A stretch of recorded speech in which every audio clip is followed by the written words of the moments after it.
In the last video I showed you how to calculate the ratios for your three competitors without having to actually calculate the ratios for all your competitors. So go ahead and in this video I'm going to combine all those ratios into one worksheet so we can graph it. So go ahead and add a new worksheet, and let's call this worksheet ratios. Then what I'm going to do is I'm going to put in some numbers here, starting off with 1, 2, 3, 4, 5, 6, 7. And then below that I'm going to just go ahead and put in the years.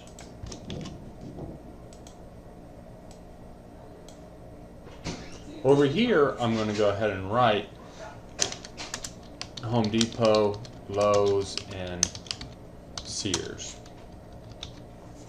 And then I'm going to put over here 0, 0, 0, and then I'm going to add 1 to that and copy it down so that we have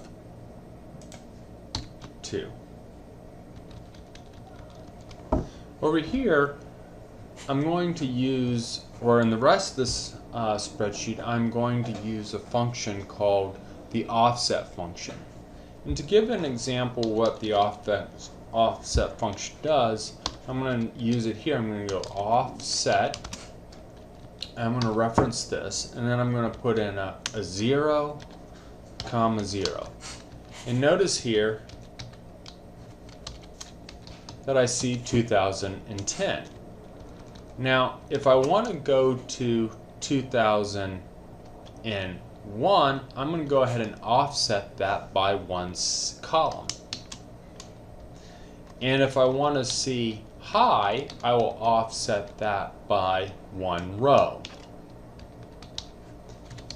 And if I want to see by, I will offset it by one row and by one column. So here I want to show the name of the ratio that we're calculating, or the current ratio. So I'm going to go to Home Depot. I'm going to type in offset, and I'm going to reference the current ratio.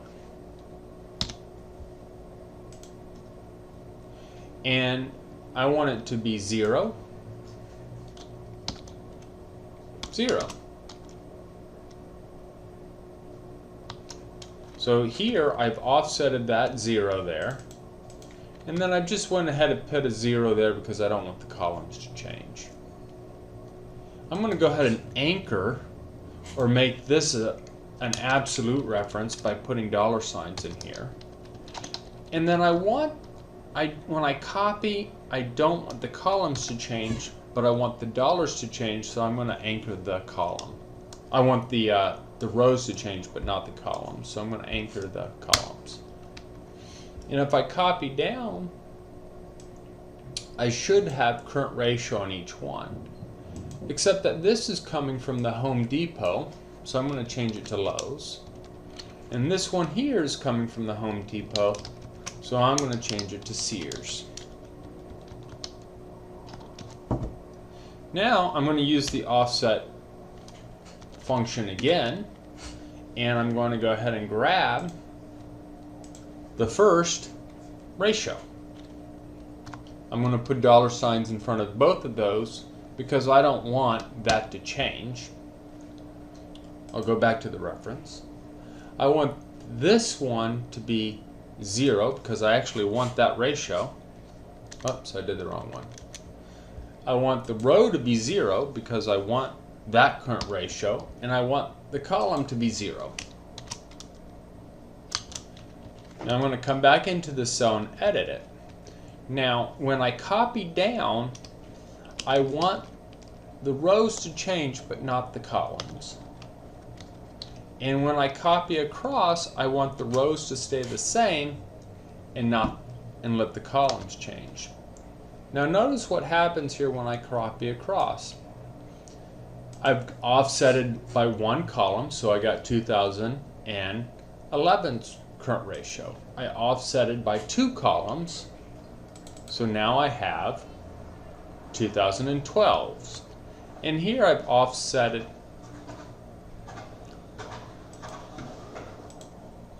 In here, I offset by 6 columns, so I got 2000 and some of you maybe just realized that I couldn't count. So that's supposed to be 1, 2, 3, 4, 5, 6. And there we go. I'm going to go ahead and copy this down, and I'm going to replace the Home Depot with Lowe's. I'm going to go ahead and copy that down, and I'm going to replace this one with Sears. Now I have the current ratios from all 3 spreadsheets. Let's go ahead and get the other ratios. I'm going to go ahead and copy this down. Let me see how many ratios I have. I have 1, 2, 3, 4, 5, 6. So I'm going to copy this down to 6. I'm going to go ahead and copy this down, and watch what's going to happen. It's going to list the 6 different ratios that I have.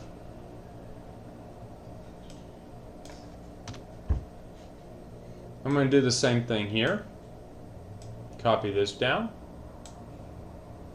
and copy this down, and there I have it. I have put all my ratios onto one spreadsheet. Now let's go ahead and pretty this up a bit. I'm going to insert a row here. I'm going to insert a row here. I'm going to insert another row.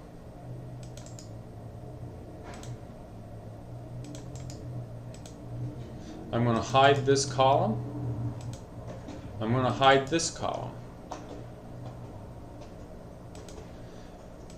I'm going to delete these. I did this to make sure that I'm actually picking the right ratio, but I don't really want that there, so I'm going to hide those.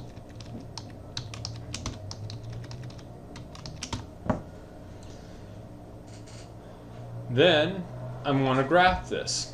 So I'm going to go ahead and select this right here, go up to Insert.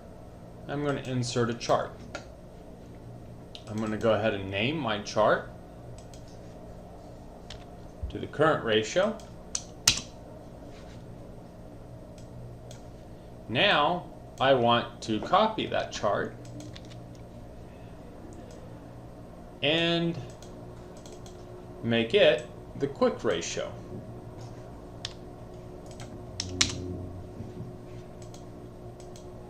I'm going to drag everything down. Now I have the quick ratio.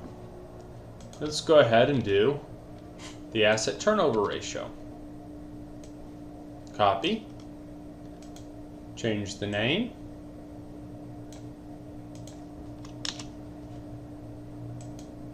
Click on the chart. Move the data down. Now I have the asset turnover ratio. And here you can see that I've calculated all those ratios. A much simpler method than calculating each individual ratio and then graphing those. Thank you.